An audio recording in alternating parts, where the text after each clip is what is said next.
श्री शिवाय नमस्तुभ्यम महाराज। जैसा कि आप सभी जानते ही हैं कि भोलेनाथ की सबसे प्रिय तिथि यानी कि महाशिवरात्रि का पर्व 15 फरवरी 2026 को आने वाला है। ऐसे में महाराज आज हम महाशिवरात्रि के दिन की जाने वाली विशेष पूजा के बारे में विस्तार से बताने वाले हैं। साथ ही महाराज हम यह भी जानेंगे कि इस पूजन में हमें कौन कौन सी सामग्री लगने वाली हैं और क्या इस दिन व्रत रखना जरूरी है या नहीं।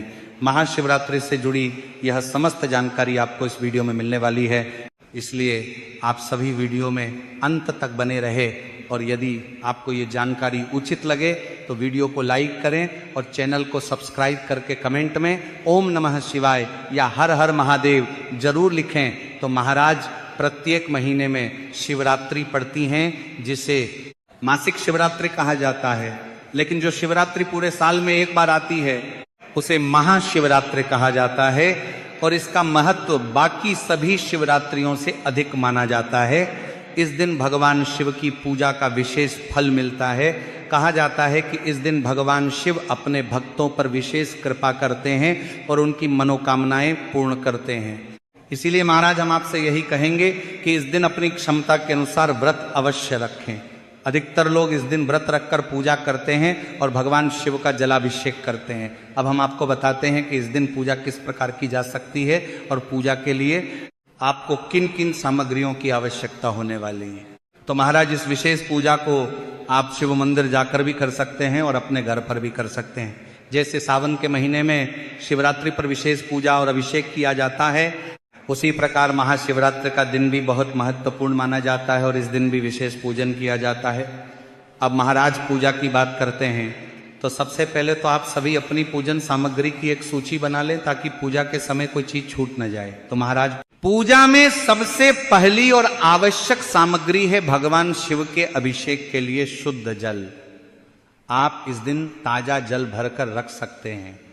यदि गंगा जल उपलब्ध हो तो थोड़ा सा गंगा जल उस जल में मिला सकते हैं, क्योंकि भगवान शिव के मस्तक पर गंगा जी का वास माना जाता है। गंगा जल अलग से भी रखा जा सकता है ताकि पूजा के समय उसका उपयोग किया जा सके। यदि अलग पात्र में न रखना चाहें तो जिस जल से अभिषेक करना है उसी में गंगा जल मिला सकते हैं। अब महाराज इसके बाद आती है पंचामृत की सामग्री। पंचामृत 5 चीजों से मिलकर बनता है: दूध, दही, घी, शहद और शक्कर।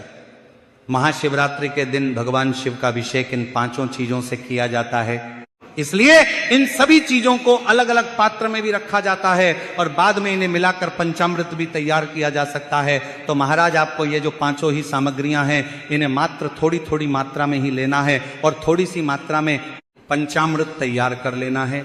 इसके बाद महाराज पूजा में दीपक जलाया जाता है। मिट्टी का दीपक हो तो अच्छा माना जाता है। दीपक में घी डालकर बाती जलाई जाती है। कई लोग माता पार्वती के लिए अलग दीपक भी रखते हैं, लेकिन यदि केवल एक दीपक हो तो भी पूजा पूरी श्रद्धा के साथ की जा सकती है। इसके बाद महाराज पूजा की थाली में तिलक के लिए रोली, हल्दी और चंदन रखें और चावल के साबुत दाने ही आपको पूजा के लिए उपयोग करने हैं। तो पूजा के लिए साफ और बिना टूटे चावल आपको थोड़ी सी मात्रा के लेना है। अब महाराज बात करते हैं अगली पूजन सामग्री के बारे में। और महाराज जो सामग्री बताई जा रही है उसे आपको पहले से ही तैयार करके रख लेना है ताकि महाशिवरात्रि के दिन पूजा करते समय किसी भी प्रकार की कमी न रहे और सारी तैयारी पहले से पूरी हो जाए।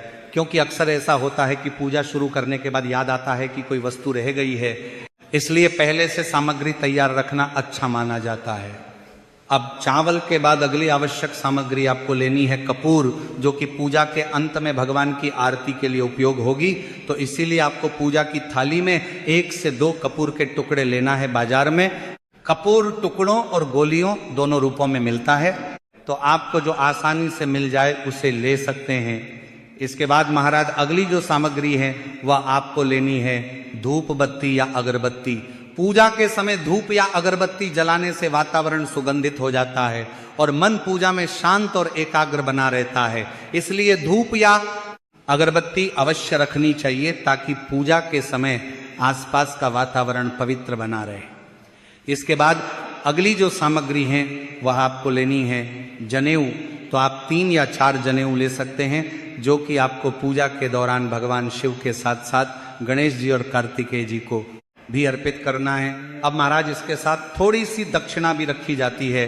दक्षिणा चाहे कम हो या अधिक, वह श्रद्धा का प्रतीक होती है, इसलिए अपनी श्रद्धा और सामर्थ्य के अनुसार थोड़ी सी दक्षिणा पूजा में रख सकते हैं। अब महाराज हम उन वस्तुओं की बात करते हैं जो भगवान शिव को अत्यंत प्रिय मानी जाती हैं और जिन्हें महाशिवरात्रि के दिन चढ़ाया जाता है। सबसे पहले बेलपत्र का महत्व आता है। बेलपत्र भगवान शिव को बहुत प्रिय माना जाता है।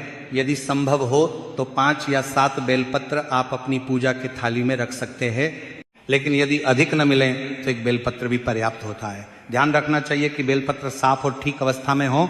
खंडित बेलपत्र आपको पूजा में उपयोग नहीं करना है। इसके बाद पूजा के लिए अगली सामग्री आपको लेनी है धतूरा, क्योंकि धतूरा भी भगवान शिव को अत्यंत प्रिय होता है। वही धतूरा आपको लेना है जिसमें कांटे होते हैं। यदि संभव हो तो 1 या 3 धतूरे आप अपनी पूजा की थाली में रख सकते हैं। इसके के बाद अगली जो सामग्री है वो है दुर्वा, जो कि नंदी बाबा और गणेश जी को अर्पित की जाती हैं। इसलिए ताजी दुर्वा पहले से लाकर पूजा की सामग्री में रख लेनी चाहिए ताकि पूजा के समय उसका उपयोग किया जा सके। तो आपको 2 से 3 दुर्वा भी लेना है। अब महाराज माता पार्वती जी की पूजन सामग्री की बात करते हैं। माता पार्वती को लाल रंग प्रिय माना जाता है, इसलिए उनके लिए लाल चुनरी रखी जाती है। यह सम्मान और श्रद्धा का प्रतीक होती है। इसके साथ माता पार्वती के लिए श्रृंगार की सामग्री भी रखी जाती है। बाजार में श्रृंगार का पूरा पैकेट मिल जाता है जिसमें अलग अलग सामग्री होती है। यदि वह उपलब्ध न हो तो घर में जो भी श्रृंगार की सामग्री हो उसे भी आप पूजा में उपयोग कर सकते हैं। इसके बाद कलावा भी पूजा में रखा जाता है। ये लाल धागा होता है जिसे पूजा के समय हाथ में बांधा जाता है और भगवान को भी अर्पित किया जाता है। इसे शुभता का प्रतीक माना जाता है। अब महाराज इसके बाद ऋतुफल भी आपको लेना है। तो महाशिवरात्रि के समय बेर, चने और गेहूं की बालियां उपलब्ध होती हैं। इन्हें भी पूजा में रखा जाता है। विशेष रूप से बेर इस दिन चढ़ाए जाते हैं। इसके साथ केले या अन्य फल भी अपनी श्रद्धा के अनुसार आप रख सकते हैं।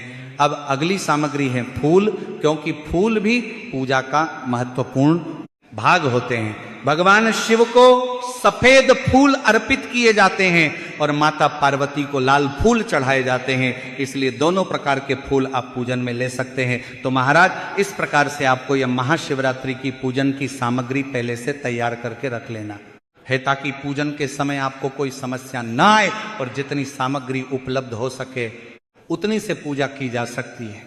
यदि कोई वस्तु आपको नहीं भी मिले तो चिंता की आवश्यकता नहीं है, क्योंकि पूजा में सबसे महत्वपूर्ण श्रद्धा और भक्ति होती है।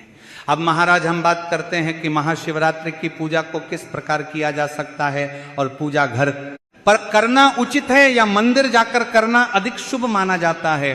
कई लोगों के मन में यह प्रश्न रहता है कि यदि मंदिर जाना संभव न हो तो क्या घर पर पूजा करने से भी उतना ही फल मिलता है? इसका सरल उत्तर यही है कि भगवान शिव सच्ची श्रद्धा और भक्ति को देखते हैं, स्थान को नहीं। इसलिए मंदिर में की गई पूजा हो या घर में की गई पूजा, यदि मन से की जाए तो उसका फल अवश्य मिलता है। तो महाराज महाशिवरात्रि के दिन अधिकतर लोग शिव मंदिर जाकर जलाभिषेक करते हैं। सुबह से ही मंदिरों में भक्तों की भीड़ लग जाती है और लोग जल, दूध और पंचामृत से शिवलिंग का अभिषेक करते हैं। कई स्थानों पर पूरे दिन भजन, कीर्तन और धार्मिक कार्यक्रम चलते रहते हैं। भक्त भगवान शिव के दर्शन करके अपने जीवन की सुख, शांति और परिवार की उन्नति की प्रार्थना करते हैं। लेकिन कई लोग ऐसे भी होते हैं जो दूरी, भीड़ या अन्य कारणों से मंदिर नहीं जा पाते हैं। ऐसे में घर पर भी पूजा की जा सकती है। तो घर पर पूजा करने के लिए आपको मिट्टी का पार्थिव शिवलिंग तैयार करना होता है। साफ मिट्टी से छोटा शिवलिंग बनाकर उसे पूजा स्थान पर स्थापित किया जाता है और फिर उसी प्रकार पूजा की जाती है जैसे मंदिर में की जाती है। पूजा के समय परिवार के सभी सदस्य एक साथ बैठकर भगवान शिव का स्मरण करते हैं, अभिषेक करते हैं और आरती करते हैं। इससे घर का वातावरण भक्तिमय बन जाता है और परिवार में भी सकारात्मक ऊर्जा का संचार होता है। पूजा समाप्त होने के बाद पार्थिव शिवलिंग का विसर्जन किया जाता है। कुछ लोग उसी रात विसर्जन करते हैं और कुछ लोग अगले दिन सुबह विसर्जन करते हैं। जैसे सावन के महीने में शिवरात्रि पर विशेष पूजन और अभिषेक कराया जाता है, उसी प्रकार महाशिवरात्रि